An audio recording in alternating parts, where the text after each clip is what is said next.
Well, we've got some 4/3 rumors, people. Let's check it out. Okay, breaking news, as a certain YouTuber likes to say. Breaking news. This is from Nikkei. Don't know how to this. Never heard of him. Sorry. Panasonic is struggling, and only the focus on video can save them. So I guess that doesn't mean autofocus in video, just the focus on video specs, which I tend to agree with. So let's check it out. So I've got a big scary graph here which shows Panasonic, Lumix, in 2008 basically having 100% of all mirrorless camera sales, dropping to 40% in the next few years, and then slowly going down, little jump in 2016, and then sort of leveling out. And so they claim their Japanese market dropped down to just 8%, which is not the best. So yes, a very scary article, very scary graph, but what does it mean? And does it mean what you think it means? Well, we're going to go over what's in the article, and afterwards I'm going to give my thoughts on what that actually means. I Google translated every page of it, so I'm going to skip around a little bit. So Panasonic, which once created the world's first mirrorless interchangeable lens camera, which is true. They have some of the first mirrorless cameras in the game. The first 4K video mirrorless camera with the GH4. With Olympus, some of the first people to introduce things like live compositing modes and high-res photo modes. IBIS, Olympus, I think might have done it first, but Panasonic came in pretty quickly with that dual IS as well. So Micro Four Thirds and Panasonic and Olympus really are responsible for some of the big dual eye gain sensors. You know, the Panasonic VariCam, Lumix VariCam. Well, I guess it is just the Panasonic VariCam. Had the first dual gain sensor. So maybe I should make a whole video on this with my buddy Alpaco, who knows a ton about Olympus. But yeah, these two companies, OM or Olympus and Lumix Panasonic, they've created some of the biggest innovations in video and photography out of all the major camera manufacturers, really. So anyway, yeah, just put a little bit of respect on the Micro Four Thirds name, you know? I mean, even if you don't use them anymore, even if you don't like them, you got to give them the respect for developing this technology that we kind of take for granted now. So are basically saying in this article that these camera manufacturers need to show their strength and to ensure customers and shareholders that they can go the distance in the year of our Lord 2022. So yeah, they took the mirror out for Micro Four Thirds, which originally was just 4/3, made the first completely mirrorless, completely digital camera. And obviously the first move there was to shrink everything, make it smaller, because without the mirror, that took up a lot of real estate. You could make things smaller. With a smaller sensor, you can make things smaller. And that has been one of the ideologies that's been pushing Micro Four Thirds forward. Not the only one, but one of them. So according to the Camera and Imaging Products Association, the shipment value of digital cameras from January to October 2009 was, 394 billion yen, and Panasonic and mirrorless cameras accounted for about 560 billion yen of it, or about 65%. However, the market share of each company has changed significantly over the last 14 years. So obviously, in 2008, Panasonic accounted for 95% of sales, but with the entry of OM Digital, formerly Olympus, Sony, Panasonic's share dropped to about 38% in 2010, so a bit of a sharp drop off there. But now with Sony, Canon, OM Digital, and Fujifilm in the mix, it looks like Panasonic has about an 8% share, which is fifth place, which, fifth place, not that bad, but it is what it is. They go on to talk a lot about why did Panasonic have such a good start and why did it lose, that market share? Well, they talk about the mirrorless and Micro Four Thirds image size. So obviously 35 millimeter full frame being the standard.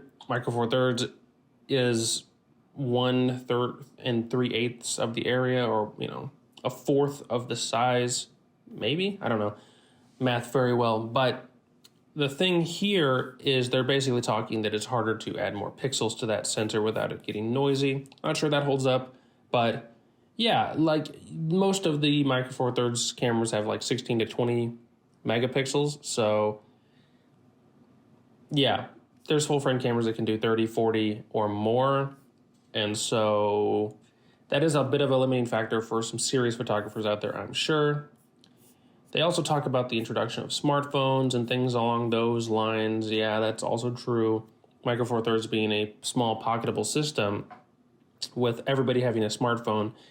Obviously, portability is not the biggest deal anymore. Although it is still a factor, it's hardly anybody's make or break factor. There's also talk about the global events that have maybe impacted it in the last couple of years. Obviously, that has to play some role for sure. But as they talk about, they've been having this issue for a little while with these issues. And so, you know, they've been developing the full frame S series cameras with the L mount and, you know, trying to get into a really crowded marketplace already, making some great cameras like the S5, which I'm shooting on right now. But has it been enough? Apparently not, with the company's market share going down. At least that's what the article claims. So yeah, then they go on to talk about video. And so a big reason Micro Four Thirds GH series have done so well is because they just absolutely crushed the video game. GH2 feature films were shot on it. Go watch Upstream Color. GH3, GH4. I mean, GH4 was probably one of the cheapest cameras even today you can get. They can shoot good 4K, unlimited 4K. And speaking of unlimited, most of the GH cameras and Panasonic cameras, at a certain price point anyway, have no record limits. Even the top-end Canon cameras until very recently had a 30-minute break. And a lot of Sony and Canon cameras still overheat to this day, but people are learning to get used to that, and they are getting better over time. But back in the day, Panasonic was amazing for long-term, long recording limits with no real cripples like the other camera manufacturers seem to include. It's my personal opinion that the Fuji X-T4 was really the first camera that even came close to beating the GH5 for me. 10-bit, 4K 60, IBIS, even it's not as good. Since then, A7R4 or A7 IV, A7S3, A1, R5, R6. A lot of these cameras from these other manufacturers are actually more spec'd out than the GH5 because they can do 4K 120, 4K 60, 10-bit, and they have, of course, that autofocus, which is something that the article doesn't really talk about much, but I do want to talk about in an upcoming video. And so there are cameras that do beat the GH5 now. There's no question there, but they don't beat it by that much. And they beat it at the cost of, well, cost. They cost more. They're pricier. So yeah, at $3,000, $4,000, $4,500, there are cameras that can outperform spec-wise, at least, the GH5 for video. But yeah, they definitely come at a price. So they also talk a little bit about video distribution. So maybe that's connectivity to the apps or maybe live streaming or things like that. But that's a topic for a different day. So anyway, what's the main takeaway from this article? Panasonic is struggling. I made a video a while back called Is Panasonic Okay? And a lot of people did not like that video, but you know, whatever. I know you can't see the dislikes, but it's probably about 40% dislikes on that video. And this article and this graph and everything seems to prove that, right? Oh, Panasonic's in 5th place. Panasonic's only got 8% of the market share. What's going on? Well, I don't think it's that simple. So personally, Panasonic, 8%, could be better, could be a lot worse.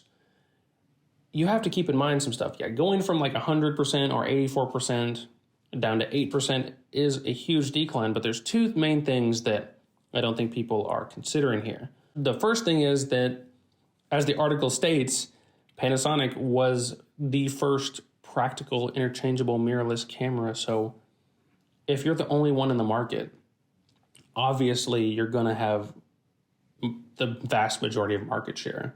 If there's only one electric car, you're going to have 100% of electronic car sales, even if that's only 100 cars or 100 cameras in Panasonic's case. And that leads to the other point. Even though they started at like 184%, still at like 40% in 2012, you have to think that camera sales from 2008 at least have gone up. Sure, total camera sales have been going down for a few years, but that certainly has to be up when it comes to 2008, when no one even knew mirrorless cameras was a thing. So while Panasonic might be lower than it was in terms of percentages and market shares and all that kind of thing, you really do have to keep in mind that they're probably selling way more units total than they did in 2008 or even in 2012 or even in 2016 maybe. Sure, they could be in a better place. Sure, I want them to do better. And I think the GH6 and the version 2s of all the S-series cameras could really set them apart and really push them back up into being competitive at the same level those other manufacturers are.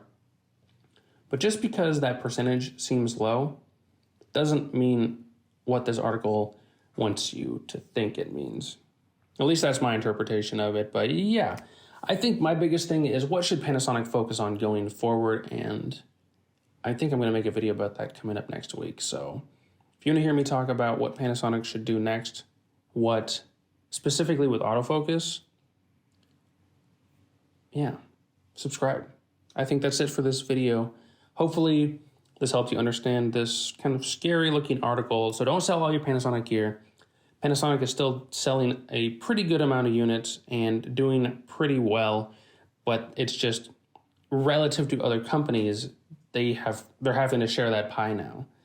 But yeah, if you want to hear that discussion on autofocus or anything Panasonic, Lumix, full frame, Micro Four Thirds, everything in between, well, there's not anything in between. But yeah, if you want to hear more on Panasonic, Lumix information, news, lens reviews, comparisons, definitely subscribe, and I will see you guys in the next video.